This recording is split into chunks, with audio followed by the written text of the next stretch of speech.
The Odyssey Theatre is famously, I believe, the oldest live small theater in Los Angeles, and has become known beyond just the Los Angeles area for doing new work, provocative new work for, well, at least 50 years. I was invited, I worked at the Odyssey Theatre at various different times during my long time of basing myself in Los Angeles from the early 80s on. And most recently was part of an Odyssey Theatre which celebrated its 50 years of new work by paying tribute to the work of 50 years ago. The Odyssey is really a very genuine, very kind of pure environment, in that it has no other goal but to make the most interesting work it can possibly make on very limited resources, and to invite an audience to share in a very immediate way with that work. So it's, it becomes a home for LA artists at various different times in their careers to come and know that they can really genuinely express themselves. And, the only condition is that it be something that's interesting for an audience to watch. So the Odyssey is actually a kind of inevitable place for a team like John and I to end up, because they're unafraid of presenting unusual and provocative work. They welcome it, and John and I also are able to work without a lot of fancy, technical support. The essence of it is in the direct relationship with the audience. Yeah, it's not an accident that we're based at the Odyssey for this piece. I can't imagine, where else it could be and be realized, in such a sort of hands-off, supportive way.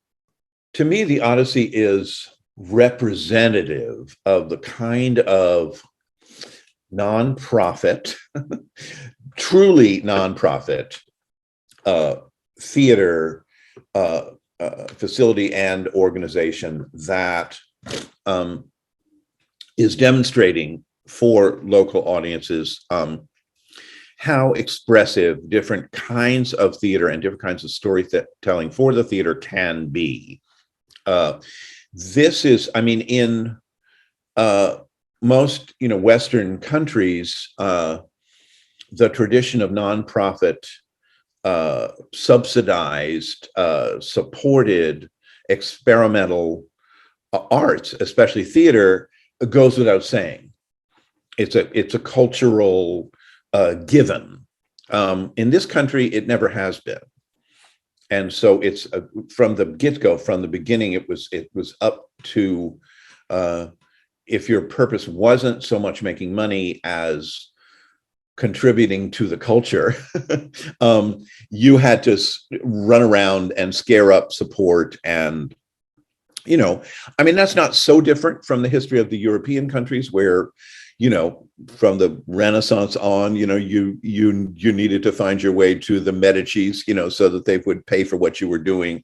But it's a sort of extreme case in this country because there is, we have something, we have a National Foundation for the Arts. We have various fundraising stratagems, but they're just so minimal, and they make so little difference in the support of the work compared to the work in other, like I say, Western cultures, European cultures like ours. So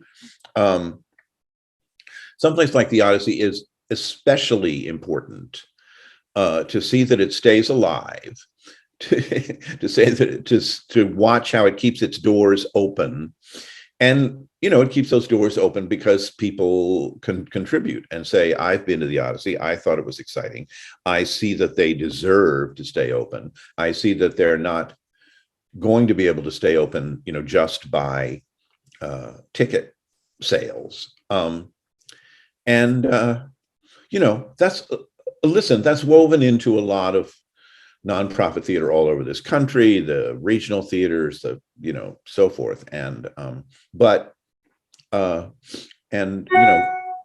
Good for the people who contribute and the audiences that subscribe and come and give money. But in a broad view, America's ability to support these arts is, it hasn't been cultivated.